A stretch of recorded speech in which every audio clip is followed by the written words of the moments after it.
নমস্কার বন্ধুরা, তোমরা কেমন আছো? আশা করি ভালো আছো।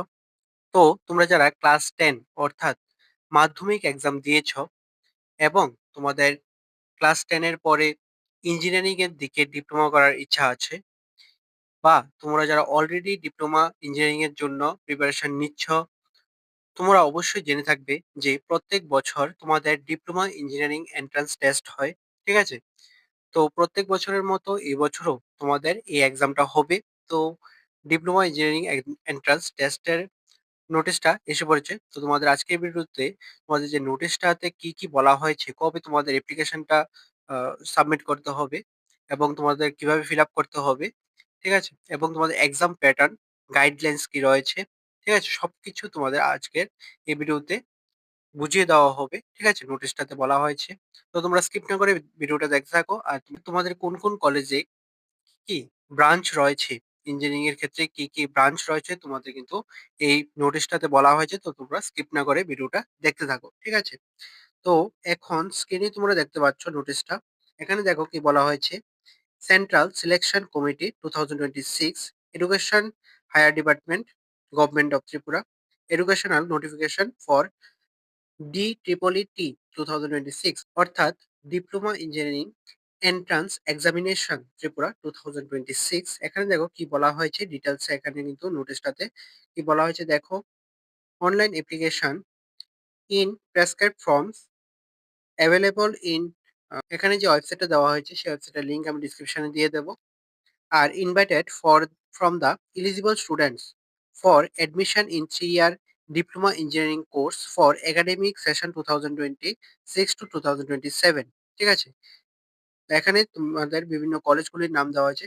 এখানে আমি পরে ডিটেলসে তোমাদের কলেজগুলিতে কি কি কোর্স রয়েছে সেগুলিও দেখিয়ে দেবো। এখানে আমি কলেজগুলির নাম মেনশন করছি না, পরে আমি দেখিয়ে দিচ্ছি। তোমাদের এখানে 3 years এর ডিপ্লোমা ইঞ্জিনিয়ারিং কোর্সের জন্য তোমাদের এখানে ফর্ম ফিল আপ করতে বলা হচ্ছে। ঠিক আছে? এখানে তোমাদের আ দেখতে পারবে diploma engineering entrance examination Tripura 2026। ঠিক আছে? এখানে দেখো তোমাদের যে অনলাইন অ্যাপ্লিকেশন সেটা কিভাবে করতে হবে। এখানে রেজিস্ট্রেশন প্রসেসটা ফিল আপ করার জন্য আ এখানে ওয়েবসাইটের লিঙ্কটা দেওয়া আছে, সেটা আমি ডেসক্রিপশনে দিয়ে দেবো। অনলাইন রেজিস্ট্রেশনটা স্টার্ট হবে তোমাদের 20 মার্চ 2026 থেকে, এবং ক্লোজিং ডেট হচ্ছে 15 এপ্রিল 2026। ঠিক আছে? Download admit card. অ্যাডমিট কার্ডটা তোমরা এই ওয়েবসাইটটা থেকে ডাউনলোড করতে হবে। তারপর তোমাদের যে টেন্টেটিভ এক্সাম ডেট সেটা কিন্তু তোমাদের পরে জানিয়ে দেওয়া হবে। বলা হচ্ছে এক্সামিনেশন সেন্টার, এখানে ৫ টা সেন্টার রাখা হয়েছে: আগরতলা, উদয়পুর, বিলোনিয়া, আমবাসা এবং ধর্মনগর। ঠিক আছে? তো তোমরা যখন এক্সামিনেশন সেন্টারটা ফিল আপ করবে, অ্যাপ্লিকেশনটা ফিল আপ করার সময় যখন এক্সামিনেশন সেন্টারটা ফিল আপ করবে, তখন দেখবে ২ টা চয়েস থাকবে, ফার্স্ট চয়েস এবং সেকেন্ড চয়েস। তো তোমরা ২ টা সেন্টার সিলেক্ট করতে পারবে ফার্স্ট চয়েস এবং সেকেন্ড চয়েস হিসেবে। ঠিক আছে? এখানে যে ২ টা এক্সাম সেন্টার সিলেক্ট করবে, সেই ২ টা এক্সাম সেন্টারের মধ্যে থেকে তোমার যেকোনো একটাতে এক্সামটা পড়বে। ঠিক আছে? Application fees ৳৩৫০। All candidates other than BPL, অর্থাৎ বিপিএল ছাড়া তোমাদের বাকি যে ক্যান্ডিডেট গুলি রয়েছে তোমাদের জন্য ৳৩৫০, এবং বিপিএল মেল এন্ড ফিমেল ক্যান্ডিডেটের জন্য ৳২০০। ঠিক আছে? সঙ্গে এক্সট্রা কিছু চার্জ এড হবে। তোমাদের জিএসটি বা প্রসেসিং চার্জ, এরকম কিছু চার্জ এড হবে। এখন দেখো তোমাদের এক্সাম প্যাটার্ন বা কোয়েশ্চেন প্যাটার্ন কি রয়েছে। তোমাদের type of question MCQ base থাকবে। প্রত্যেকটা কোয়েশ্চেন তোমাদের এমসিকিউ বেস থাকবে। সাবজেক্ট ম্যাথামেটিক্স, ফিজিক্যাল সায়েন্স বা science, physics and chemistry, English. ঠিক আছে? এখানে ৩ টা বিষয়ে তোমাদের এক্সামটা হবে। ঠিক আছে? মার্কস ম্যাথামেটিক্স থেকে তোমাদের 160 মার্কস থাকবে। ফিজিক্যাল সায়েন্স বা সায়েন্স থেকে 160, এবং ইংলিশ থেকে 80 মার্কস থাকবে। ঠিক আছে? Total marks 400। প্রত্যেকটা কোয়েশ্চেন তোমাদের 4 মার্কস করে থাকবে। তো তোমাদের এখানে ১০০ টা কোয়েশ্চেন, আ ৪ মার্কস করে 400 মার্কস থাকবে টোটাল। টাইম 2 আওয়ার্স থাকবে। ঠিক আছে? 2 আওয়ার্স তোমাদের এক্সামটা হবে। ১১টা এএম থেকে ১টা পিএম পর্যন্ত তোমাদের এক্সামটা চলবে। ঠিক আছে? নেগেটিভ মার্কিং, প্রত্যেকটা ভুল আনসারের জন্য বা রং আনসারের জন্য তোমাদের 1 মার্ক করে কাট করা হবে। ঠিক আছে? সিলেবাস এবং গাইডলাইন্সটা তোমরা এখানে এই ওয়েবসাইটে দেওয়া হবে। তো তোমরা এই ওয়েবসাইটের লিঙ্কটা ডেসক্রিপশনে পেয়ে যাবে। সেখানে ক্লিক করে তোমরা দেখে নিতে পারবে। আর যখন তোমাদের এগুলি দেওয়া হবে। সিলেবাস গাইডলাইনস বা আদার্স যে ইনফরমেশন গুলি রয়েছে সবগুলি কিন্তু ভিডিও করে দিয়ে দেওয়া হবে তোমাদের। আর তোমরা অবশ্যই টেলিগ্রাম চ্যানেলে জয়েন হয়ে যাবে। লিঙ্ক ডেসক্রিপশনে পেয়ে যাবে। ঠিক আছে? এখন তোমরা কি, কি ইনস্টিটিউশন রয়েছে এবং ব্রাঞ্চগুলি সেগুলি তোমরা দেখে নাও। ১ম institution Tripura institute of technology TIT Narsingarh. এখানে ব্রাঞ্চ রয়েছে civil engineering, mechanical engineering, electrical engineering, electronics and telecommunication engineering, তারপরে computer science and technology, food processing technology, architectural assistantship, automobile engineering. এগুলি এগুলি হচ্ছে তোমাদের টিআইটি তে পেয়ে যাবে তোমরা এই ব্রাঞ্চগুলি। তারপরের ইনস্টিটিউশন ওমেন্স পলিটেকনিক হাপানিয়া।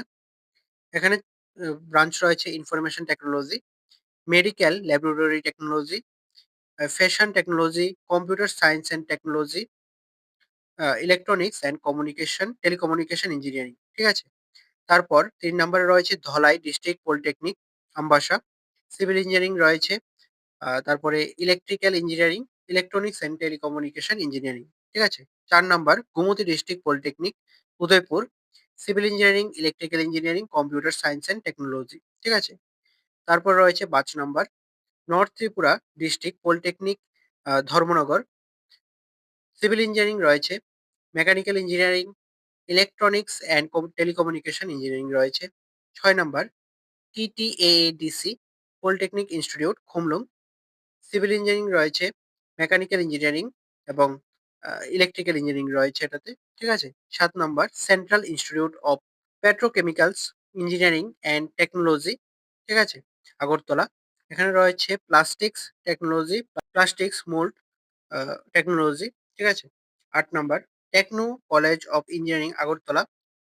এখানে রয়েছে তোমাদের mechanical engineering, electrical engineering, civil engineering, তারপরে electronics and communication engineering, artificial intelligence and machine learning, cloud computing and big data, computer science and engineering. ঠিক আছে? এই হচ্ছে তোমাদের বিভিন্ন ইনস্টিটিউশন এবং ব্রাঞ্চেস। ঠিক আছে? কোন, কোন ইনস্টিটিউশনে কি, কি ব্রাঞ্চ এভেইলেবল রয়েছে তোমাদের এগুলি বলে দিলাম। তো তোমরা নোটিশটা দেখে নেবে। নোটিশটার লিঙ্ক আমি ডেসক্রিপশনে দিয়ে দেবো। এখন তোমাদের কিছু গাইডলাইনস গুলি দেখে নাও।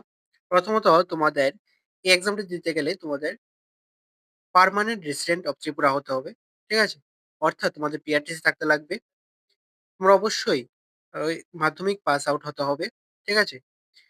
তোমাদের Tripura board of secondary education বা central board of secondary education থেকে, অর্থাৎ সিবিএসসি বা টিবিএসসি বোর্ড থেকে বা অন্যান্য যে রিকগনাইজড বোর্ডগুলি রয়েছে সেগুলি থেকে তোমাদের 10th পাস আউট হতে হবে। ঠিক আছে? এখানেও ২য় নাম্বারও সেম বলা হয়েছে। ঠিক আছে? তারপর তোমাদের কোনো ম্যাক্সিমাম এজ লিমিট নেই। তোমাদের ক্যারেক্টার সার্টিফিকেট আনতে হবে।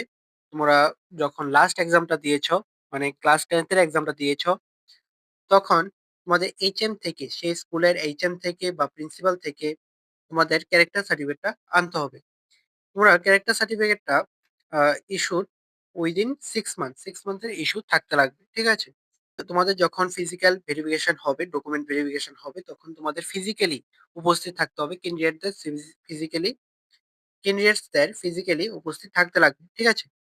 তাহলে তোমাদের অ্যাপ্লিকেশনটা ফার্দার প্রসিড হবে। নাহলে কিন্তু সেখানেই ক্লোজ হয়ে যাবে। ঠিক আছে? তো তোমরা অবশ্যই উপস্থিত থাকবে তোমাদের যখন ভেরিফিকেশনটা হবে। তোমাদের অ্যাপ্লিকেশনটা সাবমিট করার সময় এই যে ডকুমেন্টস গুলি বলা হয়েছে, এখানে যা, যা ডকুমেন্টস গুলি বলা হয়েছে বা সিগনেচার, ফটো সেগুলো কিন্তু তোমাদের আপলোড করতে লাগবে। এবং তোমরা যারা বিপিএল দিয়ে ফিল আপ করবে, তোমরা অবশ্যই তোমাদের বিপিএল আ রেশন কার্ড থাকতে লাগবে। তোমাদের বিপিএল রেশন কার্ডে যেন অবশ্যই বিপিএল লেখাটা থাকে। যদি ভুল রেশন কার্ড আপলোড করো বা তোমরা যদি আ দেখো যে বিপিএল লেখা নেই তোমাদের রেশন কার্ডে, তাহলে কিন্তু এপ্লাই করবে না। এপ্লাই করবে তখনই যখন তোমাদের বিপিএল লেখাটা রেশন কার্ডে থাকবে। ঠিক আছে? কারণ তোমাদের যদি ডকুমেন্ট ভেরিফিকেশন এ দেখা যায় যে সেখানে বিপিএল লেখা নেই, তাহলে কিন্তু তোমাদের সেটা ক্যানসেল হয়ে যেতে পারে বা এক্সট্রা ফাইন লাগতে পারে। ঠিক আছে? তো তার জন্য তোমাদের যদি বিপিএল থেকে থাকে আ তাহলেই তোমরা বিপিএল সিলেক্ট করবে। নয়তো তোমরা বিপিএল না এটা সিলেক্ট করে দেবে। ঠিক আছে? তারপর তোমাদের যে ডকুমেন্ট ভেরিফিকেশন হবে, সেখানে তোমাদের অনলাইন অ্যাপ্লিকেশন কনফার্মেশন পেজ, অর্থাৎ তোমরা যখন অ্যাপ্লিকেশন ফর্মটা সাবমিট করবে, ফাইনাল সাবমিট করবে এবং পেমেন্টটা করবে, তখন কিন্তু তোমাদের কনফার্মেশন একটা পেজ আসবে বা অ্যাকনোলেজমেন্ট আসবে। সেটা তোমাদের রাখতে হবে।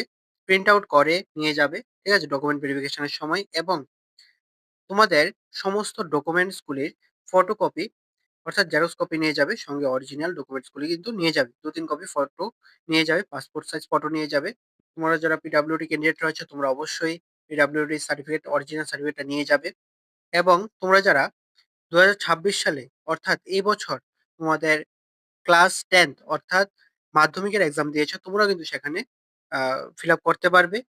এখানে যে এক্সামটা হবে সেটার জন্য কিন্তু তোমরা ফিল আপ করতে পারবে। ঠিক আছে? তো তোমাদের ডকুমেন্ট ভেরিফিকেশন এর আগে তোমাদের সমস্ত যে ক্রাইটেরিয়া রয়েছে, সমস্ত ক্রাইটেরিয়া ফিল আপ করে নিতে হবে। ঠিক আছে? তো এই হচ্ছে আজকের নোটিশটা। ঠিক আছে? তো তোমরা যারাই ইচ্ছুক রয়েছো ডিপ্লোমা করার জন্য, তোমরা অবশ্যই এক্সামটা দেবে। এখানে কিন্তু ভালো, ভালো ইনস্টিটিউশনে ভালো কোর্সে তোমাদের ডিপ্লোমা করানো হবে। তো নোটিশটা ভালোভাবে দেখে নেবে। নোটিশটার লিংক আমি ডেসক্রিপশনে দিয়ে দেব। তো আজকের ভিডিওটা এতটুকুই। তোমাদের যদি ডিটেইলস এ কোনো কিছু জানার থাকে বা ডাউট থাকে, তাহলে অবশ্যই কমেন্টে জানাবে।